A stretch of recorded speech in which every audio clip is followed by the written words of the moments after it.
Welcome to Architects of Opportunities, a series on founders of nonprofit organizations. We will look at how one person or a few people saw a need in your community and found a way to fill it. Who are the people that are inspired to see a need and bring others together to lend a hand, and not for profit? They are the nonprofit founders. Founders are everyday heroes. They envision possibility and persevere to accomplish it. Founders in all sectors and across the country share a common vision. They want to make a difference. Today, we will introduce you to one organization who makes a contribution to your community.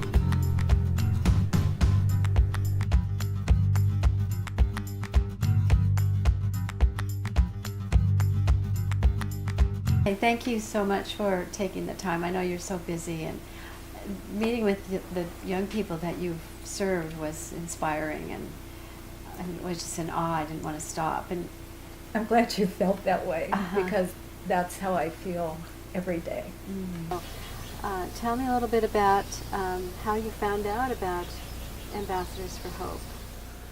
I was actually referenced from my friend Johnny, I believe, and they actually helped me do a music event at the Civic Center, and I was really glad to be a part of AHO and get introduced that way. It was really, really nice event, and it was really nice. And you, Jimmy? Myself, I've been with AHO since the beginning, and I was, in a manner of speaking, Zara's inspiration for starting AHO, and I was glad to be part of the group. Thank you. And Emily? I found out about AHO because I called a women's clinic when I needed some help, and they couldn't help me, so they gave me her phone number, and she called back right away. Yeah, so people do know about it. They pass out your number. That's so great. So maybe we could get a little bit into what got you involved. And my understanding is that at some moment in time you were homeless. Yes, so a couple years back I had kind of a bad addiction, depression, and a lot of stuff going on. And I have a really supportive family, but they just couldn't deal with it. And that's how it is with a lot of families, you know. It's just like part of, it's just an unfortunate thing that happens in society or the world. And yeah, it was like I said, I was really excited when I found out about it, because you know, it's like a constant up and down struggle that I've had, you know. And I'm good with my family now, but in the past, like, you know, just I was going through too much stuff, and it was just a really unfortunate situation. So I went through a lot of different programs, rehabs, county jails, and stuff like that. So I was constantly in and out of that, trying to get everything together in my life. What was the difference that this made for you? What changed? What was this about? Why did this help? This helped a lot because someone finally listened, and it wasn't like so much as a label as it is in society with different types of programs, like, say, rehabs kind of can give you, or even, I don't know, in my opinion, like AA and different sorts of help. This is just a straight up we help kids program. Wow. You know. And do either of you want to speak to that?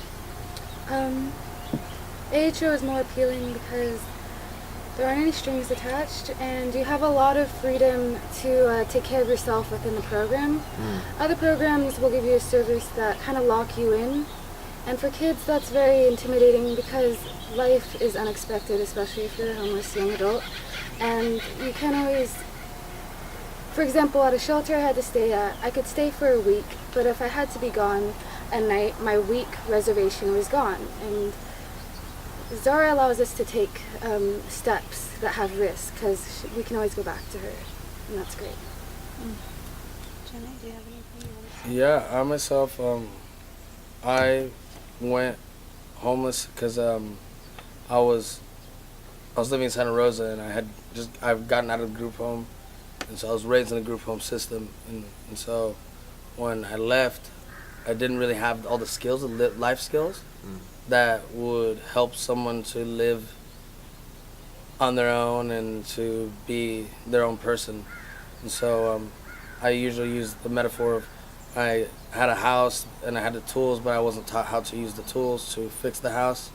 So once the house is falling apart, then I didn't really know how to refix what I was falling into. And so that's when I called Laura Taylor from my old group home, and she got me contacted with Zara Babitsky. And that's what keeps me going. They are so amazing, so wise, so resilient, so open to changing their circumstances, and are giving back for the help that we provide, sharing their stories with other youth in films like this, letting youth know that we exist, and doing whatever they can with that age group. They're still excited about life even though they're having many challenges.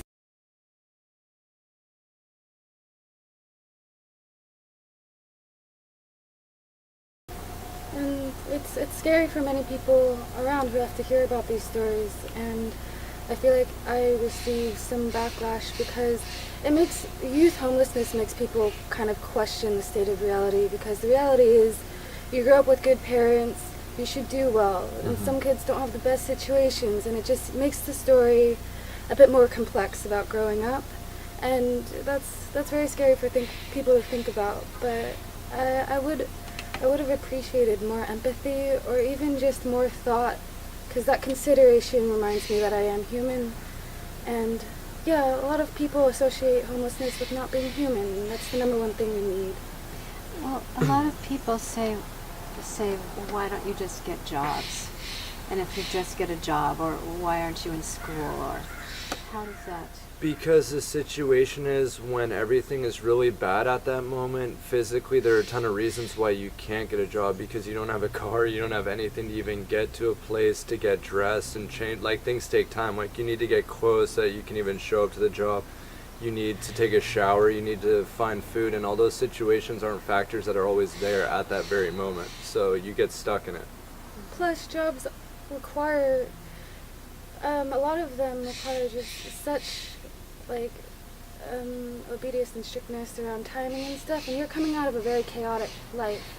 So it's hard to just go from black to white immediately. And I'll give an example of my situation. I tried many times to get a job when I was becoming more and more homeless. My dad was suffering from a mental illness, and we had just moved here. He didn't know anyone, so I was on my own with dealing with him. And I would have a job at Whole Foods, or I'd be going to school, and he never goes to sleep on time. So if I wake up in the morning and I accidentally wake him up because it's a small apartment, suddenly things are getting thrown and the police are there and I'm not at work anymore. And so it's very hard to adjust. And plus, this is Marin, so you can have a job for a month but still not have a place to stay. And even after that month, what's a month's worth of minimum wage compared to the rent around here? It's impossible. It's impossible. Yeah. I told Mike, how could people fail to support you? I mean, I think you've got a lot of support, but just want to open my checkbook. I appreciate so much what you're doing. But how did you get started? So Jimmy, little background, Jimmy was the inspiration for me founding Ambassadors. So he's been with the organization from the beginning, and we're going into our 11th year. What was your background that got you to this? Well, as I look back, there were 5 stepping stones, which I wasn't aware of until a certain moment. I came from a family, like many of the youth that we're helping. Addiction, abuse. I never had the support I needed, and yet in my heart, I knew I was bright. I knew I had things to do in the world, and I knew I wanted to help people. But I didn't know how to pull all those pieces together and create the chemistry like Jimmy shared, and his story, to make it happen for myself. But I was determined, I was persistent, and so I did get a degree, a bachelor's degree, and a number of years after that, my younger sister had brain surgery. She was a single mom with 2 children, and I became the conservator after her surgery because she had no capacity. When the doctors and residents, therapists brought me in after they had evaluated her, they said there was nothing they could do. She would never be a mother again. And when I left that conference, what rose above all of those emotions that I was flooded with from hearing what I had just heard was, I really don't care what your degrees are and what you've just told me. I know my sister will be fine, and I will get her the support that she needs. Oh my gosh, okay. What that experience gave to me was the knowledge that so many people in the world are discarded when there isn't an advocate or a family member to really fight for them when they're most vulnerable and when they're at their lowest ebb. That inspired me to get my master's degree, change careers, and get into social service because I knew I would have to have a degree to be able to do that work. So that was the next step. After that, I worked in social service and was hired by Sunny Hills, the residential placement facility that Jimmy was in, to design the first program for youth who were leaving that program at age 18. Okay. A program that they didn't have when Jimmy was there. And that was exciting to me because I realized I always did want to work with this age group, and that was like the best job. And I thought that was it. After about a year and a half, funding dried up for that program, and they closed it. Oh, boy. So I had that moment in time where youth like Jimmy and other youth were trusting me, making progress, and now would be abandoned again to not continue to have this support. It was at that point that I feel I was called to found AHO. I hope it's not hard to delve into this, but I'd really like to understand what it's like as a young person to be homeless.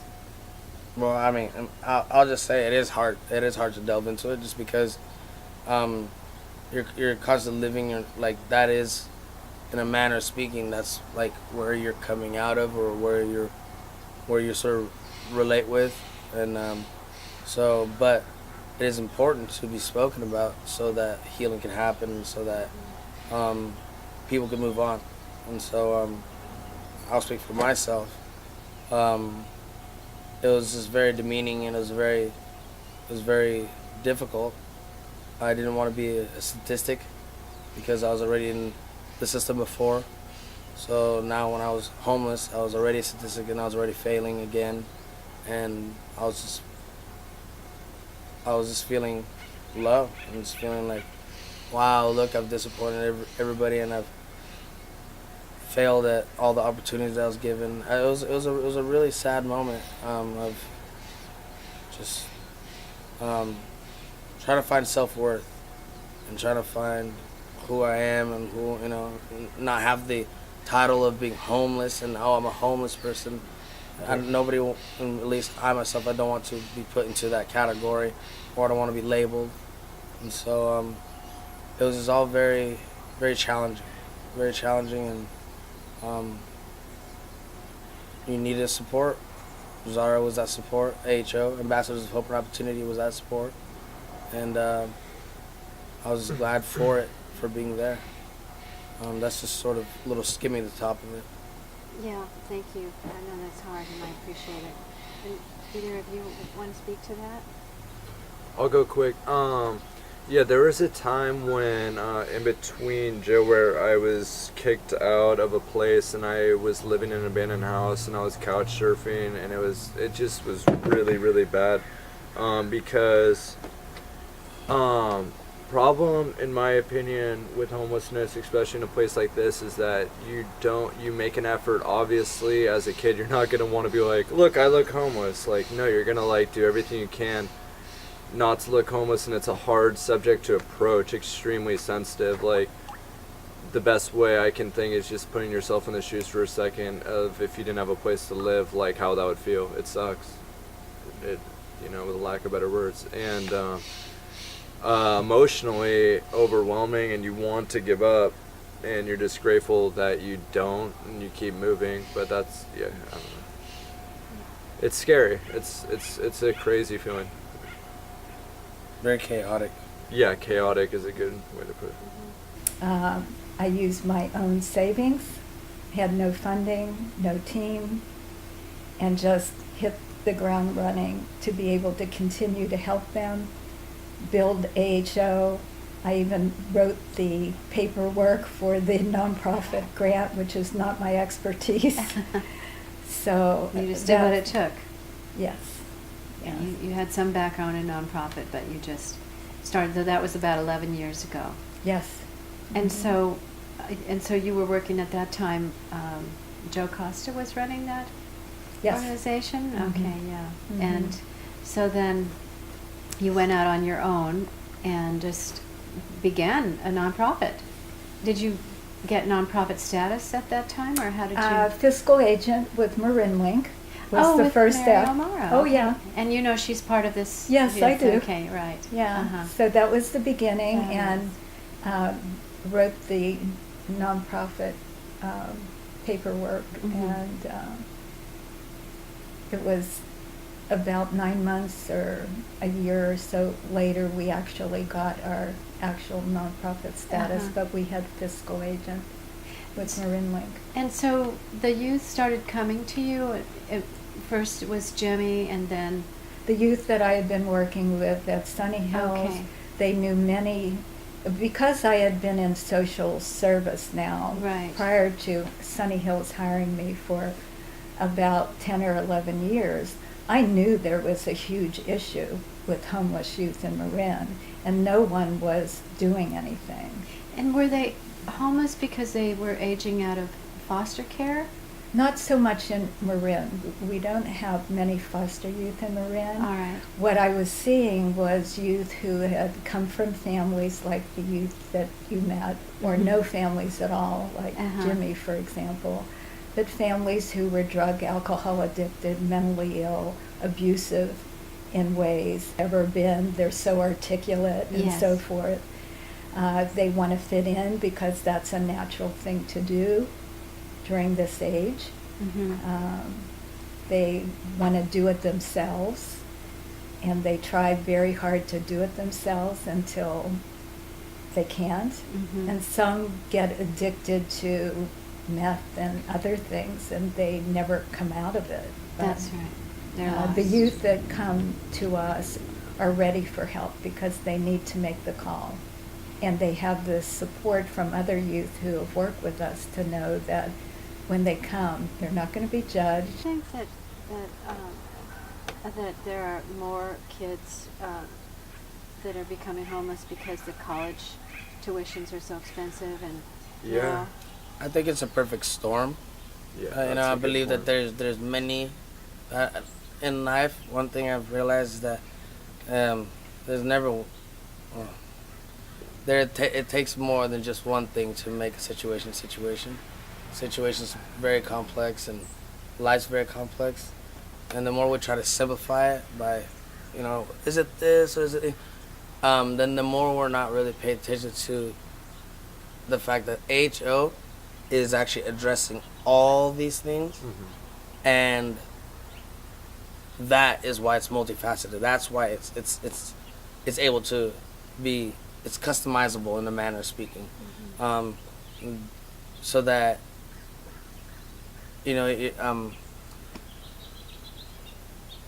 yeah, it's I would say it's like Well said. she's like a medic on a war ground, meaning like no matter like what the situation is, she's like there to help the specific need that's there, and that's like something that a lot of places can't do because they only address one need and Yeah. get caught up in a lot of the stuff going on. Yeah. and like yeah, and exactly. So do you reach out to other kids on the street? Do you like reach out and see who's out there, or how does that work? Well, I'll speak for myself. I since the older I get, the more I am slipping out of that group.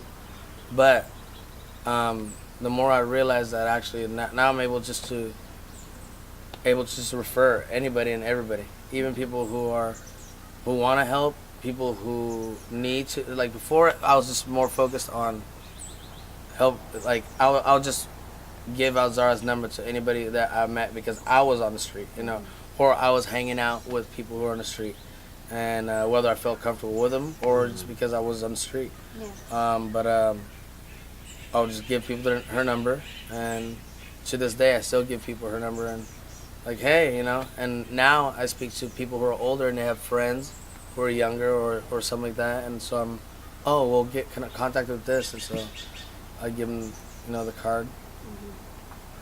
I don't know how you guys do it.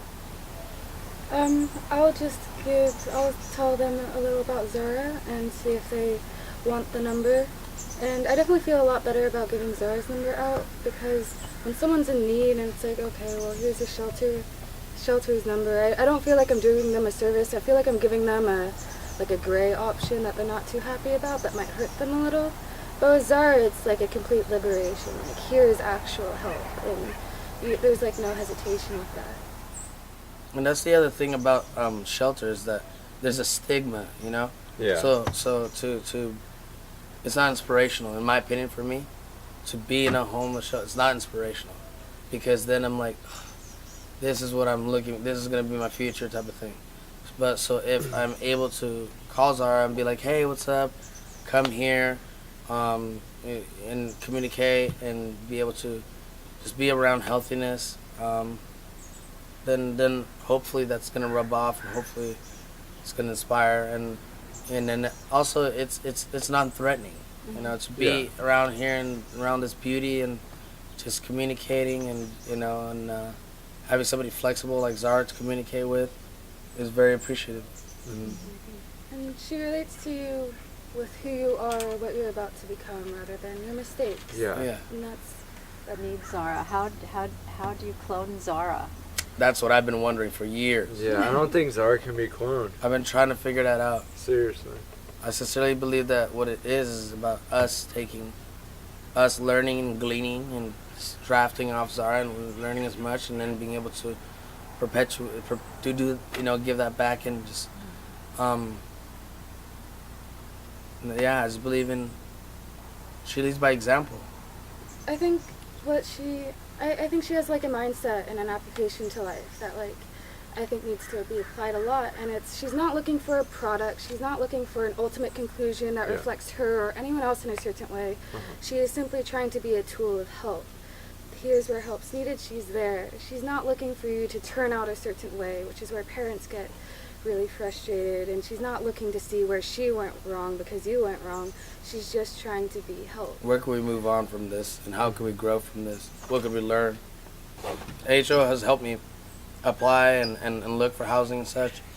I myself, I found a place through the help of HO, but I also found a place with my friend, and I live there now, and I get my mail. I'm there. That's great. That's great. And either of you?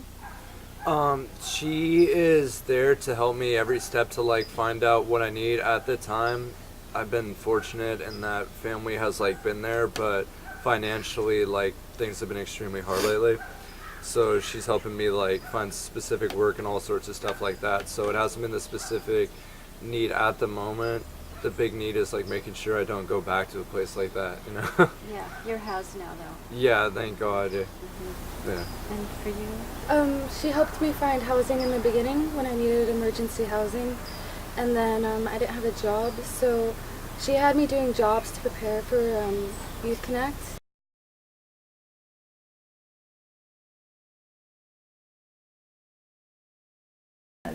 I would say the three key things AHO is about, in addition to being a safety net for youth that are homeless or at risk of becoming homeless, is educating the community, inspiring them hopefully through our forums and all the events that we do, so that people take action Mm-hmm. and do something to step in and help shift what's going on in our community around homeless youth. Such a privilege. Thank you. Thank you. Thank you. I help nonprofits hire staff and leaders to carry on their founder's vision. And so I've seen hundreds of nonprofits contribute to our community. We created Architects of Opportunities to share that with you. Now, nonprofit founders will tell you they don't do it alone. If you're among the 25% of us who are volunteers or volunteer board members or staff or donors, thank you. And if you're not, please join us in making a difference.